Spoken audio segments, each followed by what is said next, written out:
خب آقا اومدیم اینجا خدمت حاضرها. گروی آقای وحید ساویه. حاجی تعداد 417 تا. چند تا خورده بعد از ظهر؟ 380 تا. ماشاءالله. چند تا دو به بعد؟ 310. این هم آقا حمدالله است که زحمت شکفتر کشیده، دستش درد نکنه. شرفم دستون هم درد نکنه. آقا مهدی بچه محله برو بیرون.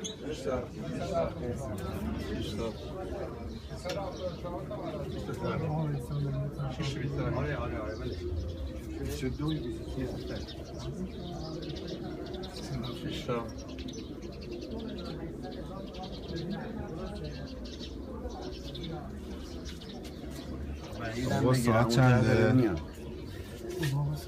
قربونت برم بودشون کردت. الان ساعت دقیقاً 2:30.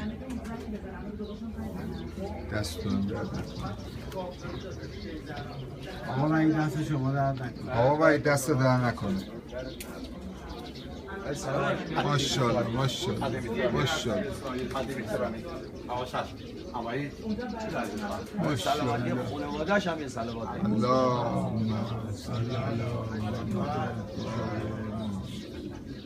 دنیا بعد از ظهر چند تا نشستی تا الان؟ چی میگه قرگوزه؟ 114 تا کفتر نشست. 300 تا در ماشاءالله 299 کفتر. ماشاءالله. دستم درد نکنه.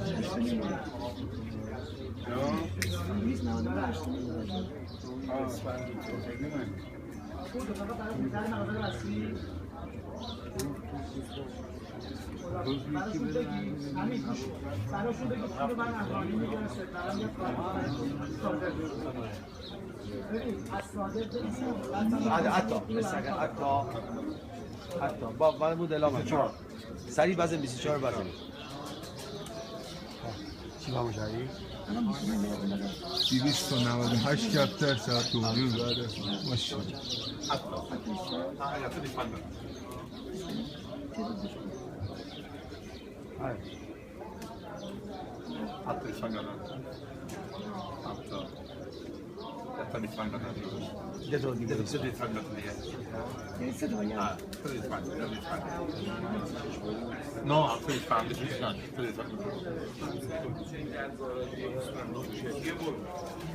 محمد مهرابی اسمم رو در بشه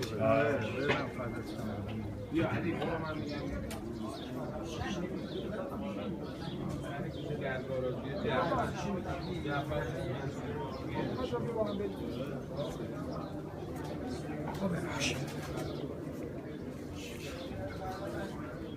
علی یه آلودی دارش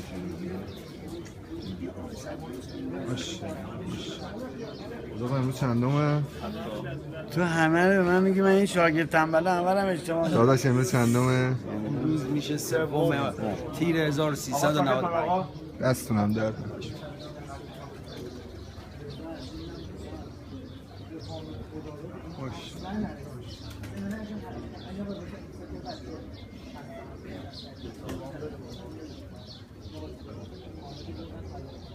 این فیلم خدمت آقا بهروز فیضی گل.